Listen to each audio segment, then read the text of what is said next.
All right, let's take a look now at love from the perspective of spiral dynamics. So if you're not familiar with spiral dynamics, I'll refer you to my 6-part mini-series, which will change your life if you watch that whole thing. It takes a while, but it's worth it.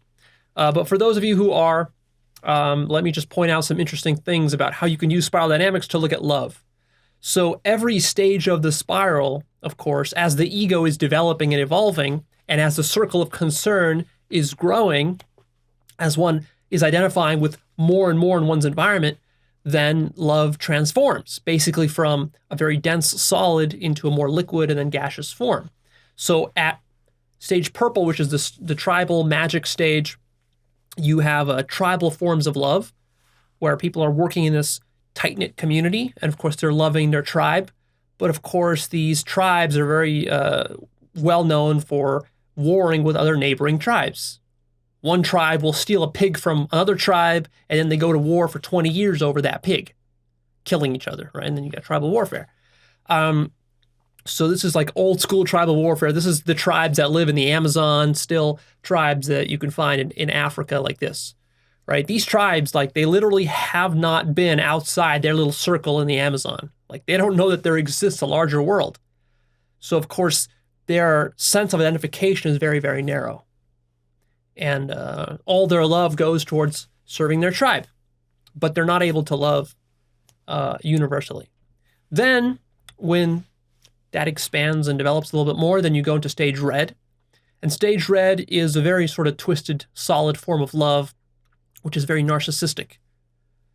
It's a sort of a tough love, love in the form of violence, in the form of conquest, love of building empires, love of building dictatorships, tyranny, punishment, retribution, vengeance, and power. And you might say, well, Leo, that's the opposite of love. No, it's not the opposite of love.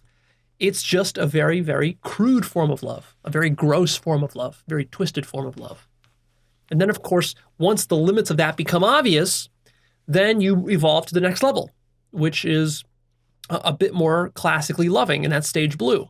This is the Orthodox religious stage. This is where many Orthodox Christians, Muslims, and Jews and Hindus are at around the world. A large chunk of the world is at stage blue. And this is sort of a love that is it's sort of a masculine compassion form of love.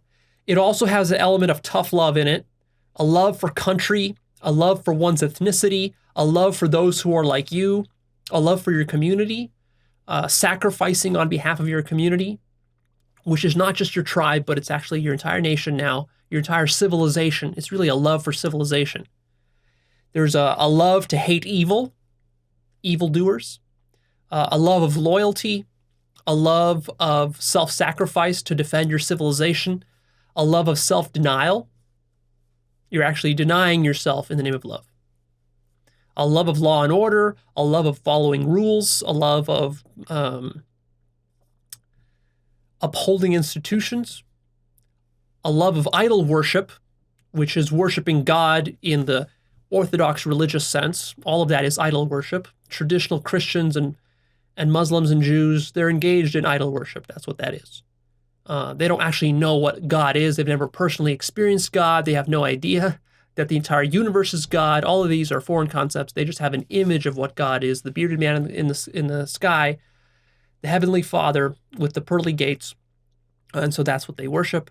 And a love of religion, but specifically their religion. So a stage blue person doesn't love all religions, only my religion.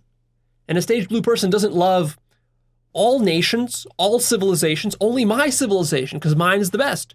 And not all ethnicities, only my ethnicity, only my culture, only my country. So in that sense, it's a very limited form of love. Then you grow out beyond that and you move to stage orange.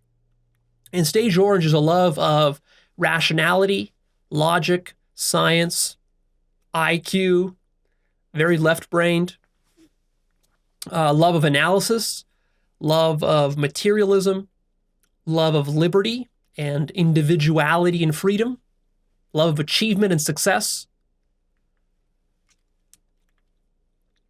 love of money, fame, sex, fun, And orange is not willing to sacrifice itself because it's very individualistic, a love of libertarianism. That's orange. Then once the limits of that become obvious, your love grows even further, and now you're moving into stage green. And these are the hippies, you might say. It's a love for now all people and all animals, all races, all cultures, a love of femininity, where before femininity was repressed, a love for the environment, a love for community as opposed to just individuality, a love for social justice and defending the weak, a love for equality, a love for defeating oppressors, sensitivity to cruelty, willingness to sacrifice the self for the community, and now more of a self-love.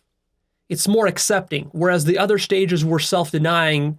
Green is starting to actually understand the importance of loving oneself, where before that was seen as somehow too self-indulgent, or it was seen as too fruity and too girly, too feminine.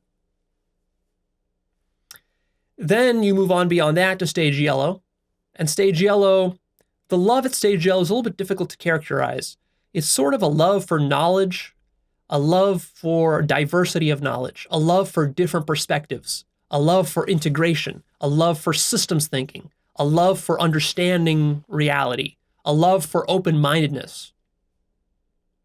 And then you go beyond that to the highest level, which we'll be talking about, which is turquoise.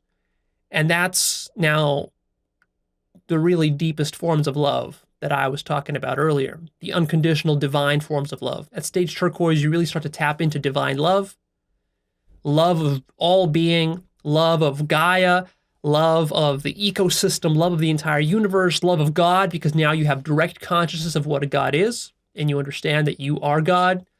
And now this gives you the power of true unconditional love, of infinite love, because you've actually contacted infinite love at this level. And now your love is so powerful that you're actually able to love evil. You're able to love suffering. You're able to love ego. You're able to love ignorance and delusion and Maya. And of course, you have a love for truth because now you've experienced the absolute truth. And you have a love for global community. And so that's how love evolves. So you can kind of peg yourself where you're at and you can see, and then you can see what the next level is for you. Now, many people are stuck in stage orange, especially many men these days. And the thing that's holding them back from moving up to stage green is an awakening to love.